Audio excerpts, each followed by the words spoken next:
सनातन धर्म में मानव सेवा को सर्वोपरि माना गया। मानव सेवा ईश्वर की सेवा के समान है।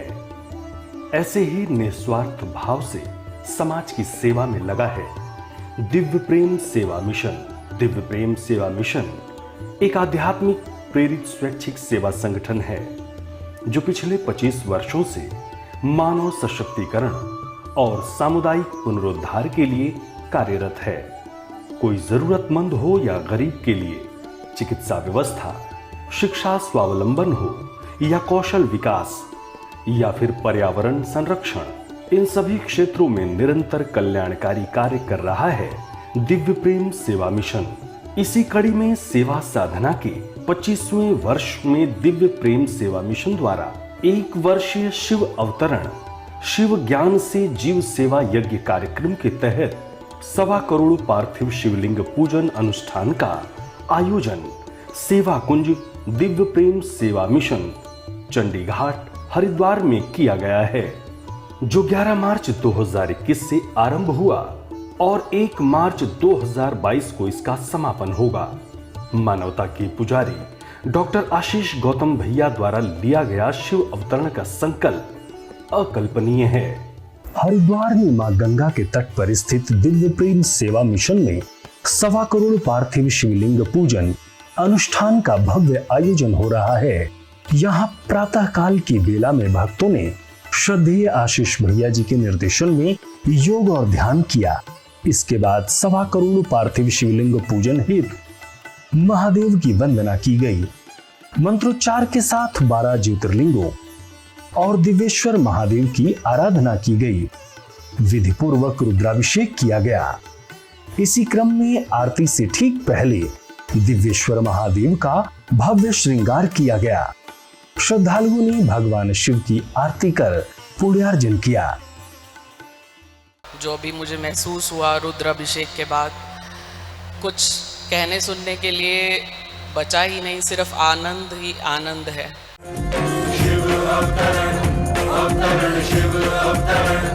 दिव्य प्रेम सेवा मिशन के सेवा साधना के 25वें वर्ष में प्रवेश के उपलक्ष्य में हम सभी कार्यकर्ताओं का एक दिव्य संकल्प 1.25 कोटि पार्थिव शिवलिंग का निर्माण, पूजन, अर्चन, स्तवन, अभिषेक, विसर्जन के साथ माँ नर्मदा के गोद और गर्भ से प्राप्त 12 ज्योतिर्लिंग का नित्य वैदिक विधि विधान से पूजन, पाठ, अभिषेक, श्रृंगार, आरती।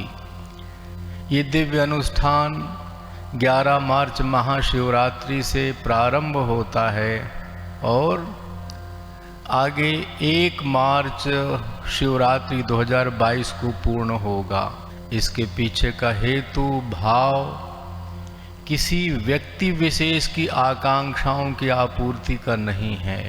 ये सेवा साधना संबोधि का भाव, शिव ज्ञान से जीव सेवा का भाव, शिव के अवतरण का भाव, शिव की शरण में जाने का भाव, लाखों हृदय, करुणामयी हृदय, संवेदनशील हृदय, परोपकार के लिए, लोक कल्याण के लिए साधना और आध्यात्मिक जीवन के सूत्रों पर चर्चा करते हैं, परिचर्चा करते हैं, अभ्यास करते हैं। आज उसी में से भगवान श्री कृष्ण द्वारा गाई गई गीता के 6वें अध्याय के हम लोग 42वें श्लोक में प्रवेश करते हैं। अथवा योगिनामेव कुले भवति धीमताम् एतद्धि दुर्लभतरं लोके जन्म यदीदृशम्। हम लोग कल जो भी ध्यान योग में, कर्म योग में, भक्ति योग में, लय योग में प्रतिष्ठित होकर के जीवन भर नहीं जन्म जन्मांतर से साधना कर रहा है, जप तप कर रहा है, परमपिता परमेश्वर के दर्शन की आकांक्षा के साथ, दूसरा कुछ उसका हेतु नहीं।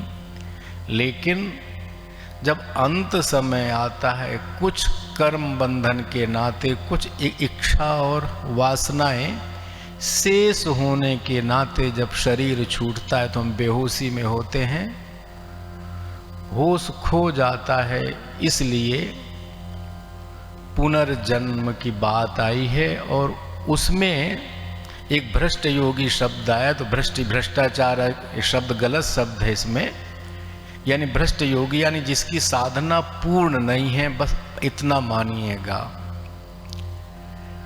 वास्तव में यहाँ से बद्रीनाथ जाना चाहता था, किसी कारण से सो गया, रात्रि आ गई, आलस आ गया, तो ज्योतिर्मठ में ही रुक गया। बस भ्रष्ट योगी का इससे अधिक अर्थ नहीं मानना चाहिए।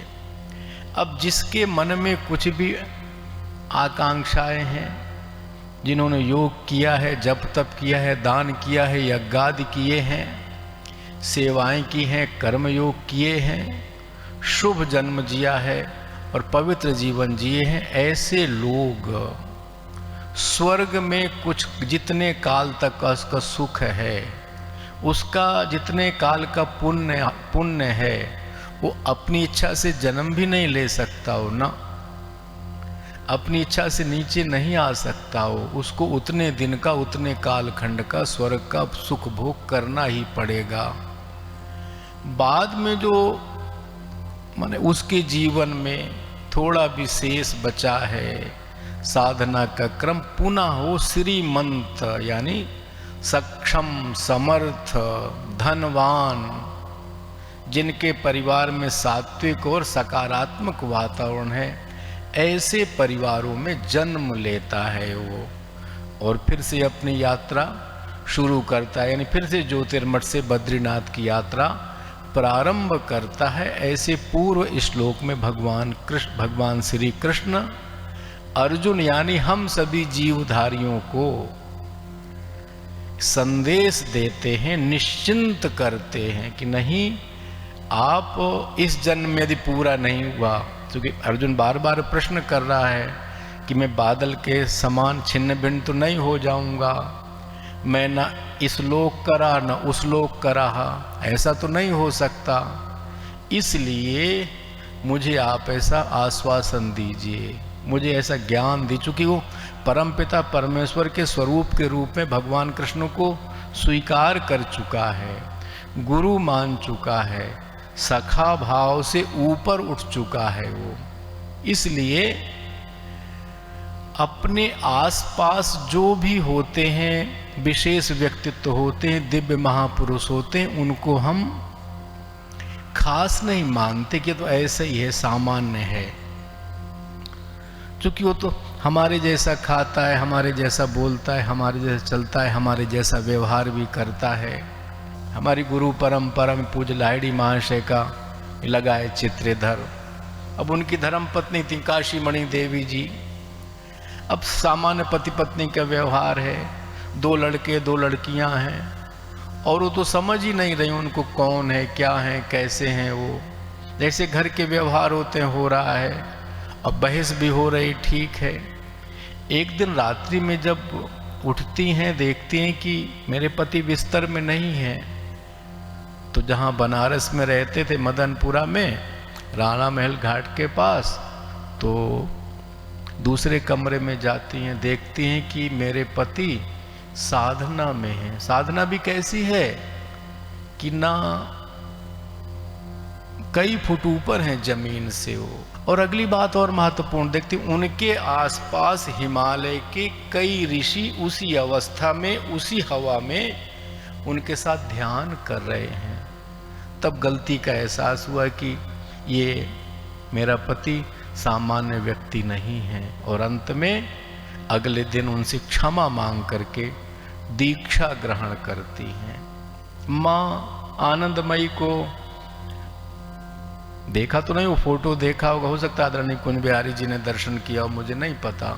सन 83 में शरीर पूरा हो गया था उनका, और एक कनखल में समाधि है। उनका विवाह हुआ और उनके पति ने अरे देखा, ये तो साक्षात अवतार है, देवी है, और ये मेरी पत्नी नहीं हो सकती ना। तो उन्होंने अपनी पत्नी से दीक्षा लेके, भोला जी महाराज नाम हो गया बाद में, जिंदगी भर कमंडल लेकर के पत्नी की सेवा में रहे। जो ये दिव्य है, अवतरण हुआ है। तो ऐसे हम नहीं जान सकते हमारे आसपास कौन है। ऐसे अर्जुन भी बहुत बाद में जान सका कि परमपिता परमेश्वर है, अवतार है। यही मेरे सारे प्रश्नों का, किताब पढ़ के नहीं, फिल्म देख के नहीं, प्रवचन के रूप में नहीं, जो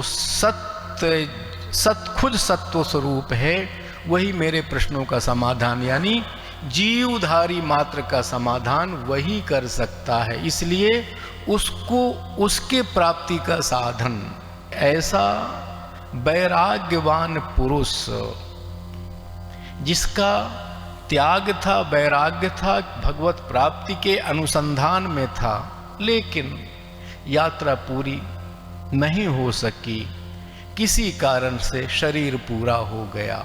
अब क्या होगा? तो इसमें कहते हैं जिनके मन में वासना थी कुछ, वो तो स्वर्ग लोक में कुछ काल तक रहते हैं, अपने सुख भोग करके। श्रीमंतों का घर शब्द आया है, श्रीमंतों के घर में अवतरित होते हैं, जन्म लेते हैं।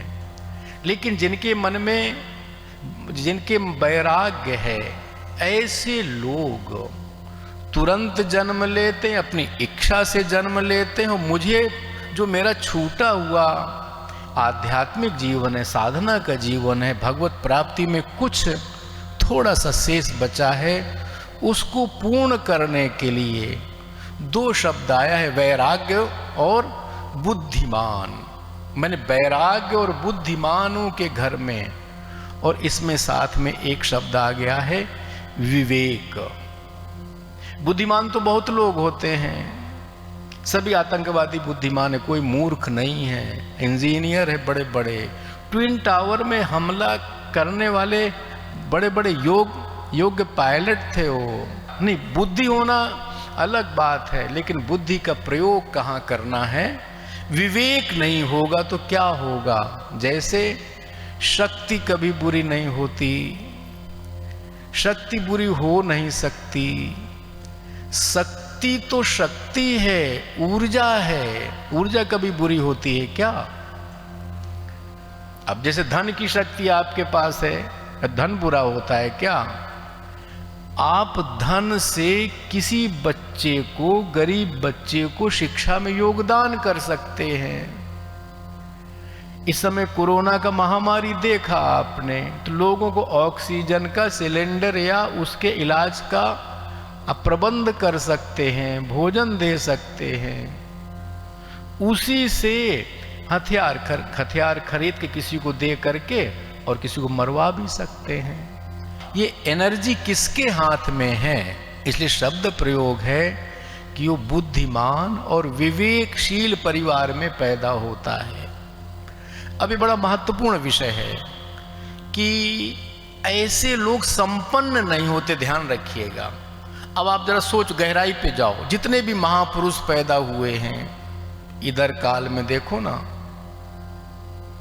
तुलसी हैं, सूर हैं, कबीर हैं, रैदास हैं, जिन्होंने भगवत साक्षात्कार किया है।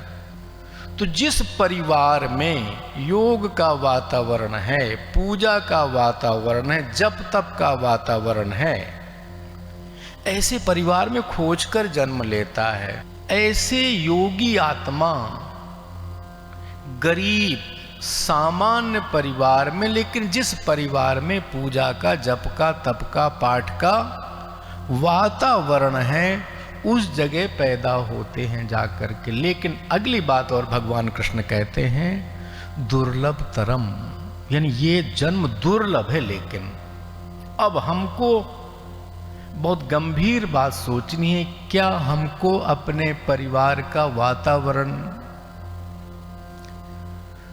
उस प्रकार का बनाना है क्या कि हमारे यहाँ पर ऐसी दिव्य आत्माएं, साधक आत्माएं, भ्रष्ट योगी अवतरित हो सके, पैदा हो सके, हम उसके निमित्त बन सकें, निमित्त बन सकें।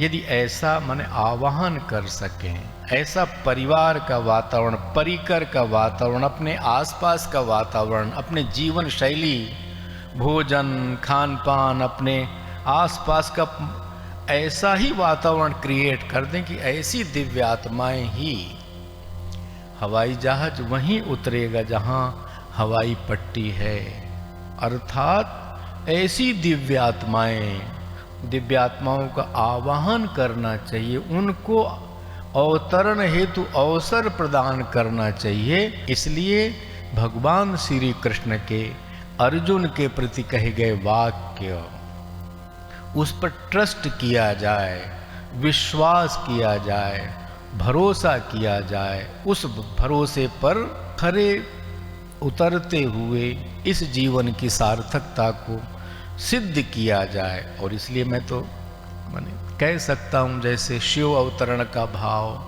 ऐसा यहाँ जप करें, तप करें, शिवलिंग का निर्माण करें, भावना से करें कि जैसे आत्मा माँ के गर्भ को खोजती है, योग्य गर्भ, वैराग्यवान गर्भ, बुद्धिमान गर्भ, विवेकी गर्भ, मेरे अनुकूल गर्भ, भगवान शिव भी अपने अवतरण का गर्भ उसी प्रकार का खोजते हैं।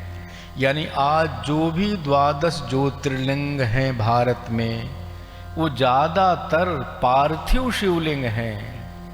किसी महापुरुष ने, किसी अवतार ने उनको बनाया। जैसे ये चित्र है आपका, किनका? तो जो भगवान श्री राम जी रामेश्वरम का, रामेश्वरम पार्थिव शिवलिंग है। बाद में भगवान शिव वहाँ पर अवतरित होते हैं, भक्ति के नाते, आराधना के नाते, शक्ति के नाते, और आज रामेश्वरम विख्यात हो जाता है संसार में। ऐसे सभी ज्योतिर्लिंग का इतिहास है, पौराणिक कथा। इसलिए हम सभी लोग मिल करके, जुल करके भक्ति भाव से आराधना करें, ताकि यहाँ भगवान शिव का अवतरण हो सके। इसी भाव से इस शिव ज्ञान जीव सेवा यज्ञ की भूमिका में हम भी जुड़ें, यही निवेदन।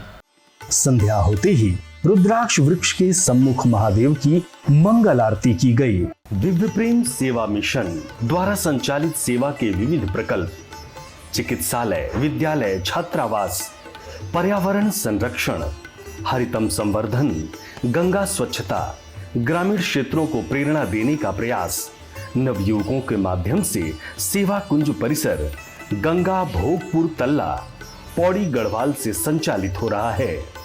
सेवा मिशन के इस पुनीत प्रकल्प में सहयोग देकर आप भी पुण्य के भागी बने।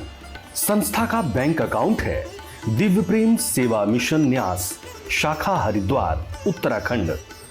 ICIC bank account number 02390100105, IFSC code ICIC 0000239। सेवा मिशन को दी जाने वाली राशि आयकर अधिनियम की धारा 80G के तहत आयकर मुक्त होगी। दिव्य प्रेम सेवा मिशन शिव ज्ञान से जीव सेवा यज्ञ 1 वर्षीय अनुष्ठान 1.25 करोड़ पार्थिव शिवलिंग पूजन से जुड़े संपर्क सूत्र 9412917497 9219669687। WhatsApp number 9713283333।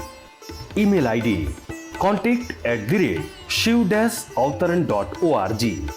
Website www.shiv-avtaran.org। Divya प्रेम सेवा मिशन के कल्याणकारी सेवा कार्यों से जुड़ने के लिए संपर्क करें।